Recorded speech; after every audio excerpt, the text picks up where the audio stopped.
Looks like they're going back to their hometown. Wow. Wow. Wow. The truce will expire on March 2nd. Gaza needs a political settlement before that. You know it's JEJE Vibe. Oh, JEJE. Can you feel the vibe? We feeling it. You know it's JEJE Vibe. It's JEJE Vibe. Can you feel the vibe? Ladies and gentlemen, you're welcome to JEJE Vibe. Oh, JEJE. You know I got the amazing queen with me. Thanks, honey. We're going to be talking about... Let's just hear it. Worth looking at. When the war started, Israel had massive but vague goals. They wanted to eradicate Hamas, to destroy their fighters and their leadership. 15 months on, have they done that? Have they eradicated Hamas? The US does not think so. American intelligence reports suggest the opposite. Hamas has recruited up to 15,000 fighters since late 2023. Let me put that number in context. Israel believes it has killed 20,000 Hamas fighters in this war, but Hamas has added 15,000 in the same time. This is clearly not what Netanyahu had planned. He explained his goal in last year's United Nations address. He said, Hamas has got to go.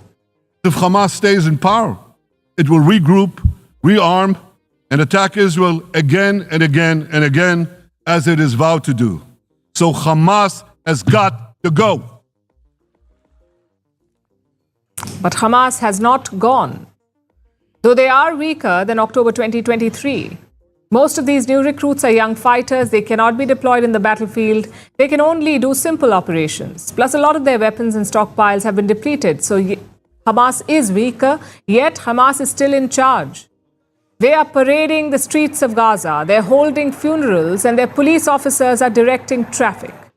We saw an example of that last week, a Hamas show of strength in Gaza City. Take a look at this. Crazy. It looks like they're back in their hometown. Like, they try to say we ain't going nowhere. So what was this whole... Because if it's the same deal that was given to Netanyahu,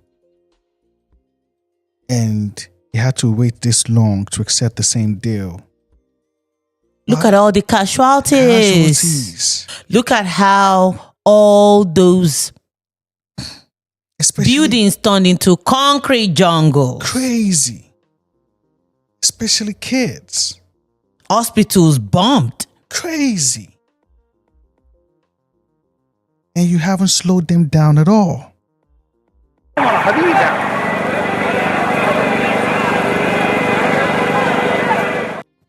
Which makes you wonder, what did Israel achieve? Netanyahu was offered the same ceasefire deal in May 2024. He clearly did not like it, which is why he continued the war. But 7 months later, he has accepted the very same deal. Who paid for this pointless delay? The people of Gaza. In May 2024, around 30,000 Gazans had been killed in this war. Today, the death toll is more than 46,000. Wow. That is All the the cost of Netanyahu's delay. 46,000 dead. Wow. He started this war without a realistic goal. Not only has he failed to eliminate Hamas, he killed innocent Gazans. Wow. Nearly 18,000 of the fatalities are children. Woo. Over 38,000 kids have been orphaned. Crazy. It's fertile ground for radicalization. Maybe that's why Hamas recruitment numbers are up. The question is, what happens next? Well, we are in the early stages of the truce. Hamas is... Because after taking these kids are displaced, lost their families, now orphans, no guidance. What do you expect? They would definitely go back. It was his own doings. Crazy. All because he wants to take extra land mass. This is crazy. slowly releasing Israeli hostages and Israeli military is pulling out of Gaza. The result is a mass movement of people. Remember, thousands had fled northern Gaza when the war began. A lot of them are now coming back. Take a look at this. Looks like they're going back to their hometown. Wow. Wow. Wow. The truce will expire on March 2nd. Gaza needs a political settlement before that. If not, the fighting could flare up again. There are no concrete deals on the table yet, only vague proposals. One of them came from President Donald Trump of the United States. He says, clear the whole place out.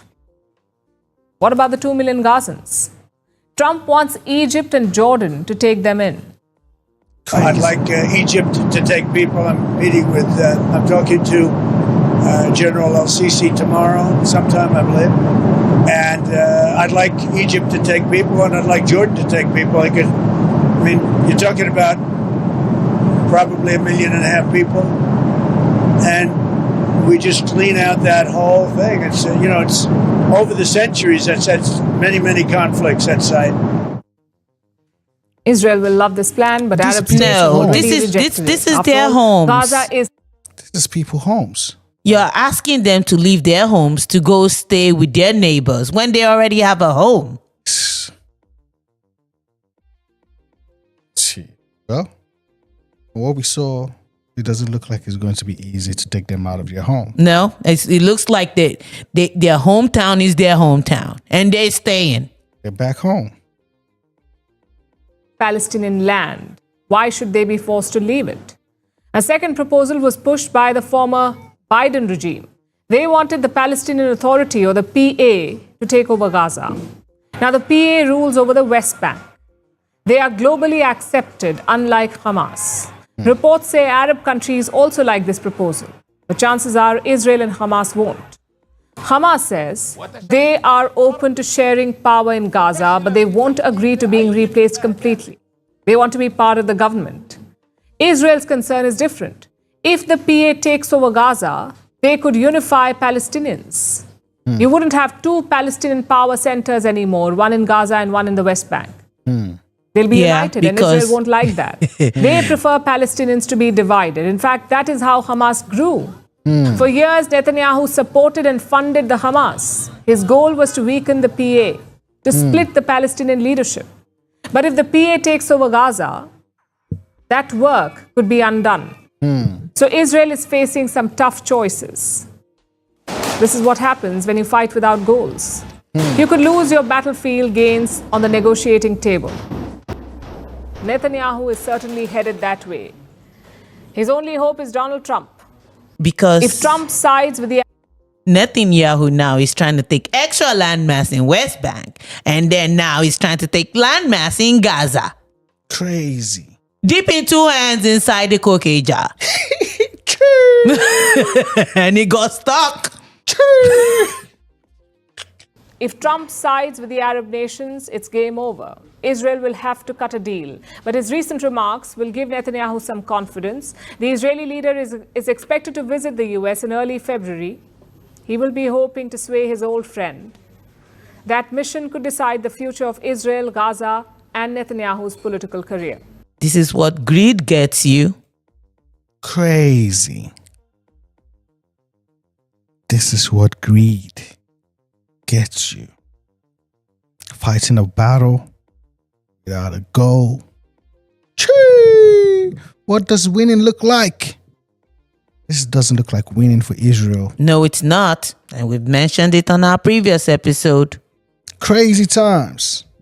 So you know us in JEJE Vibe. We're here observing as the matter unfolds. And if you're new to the channel, what are you waiting for?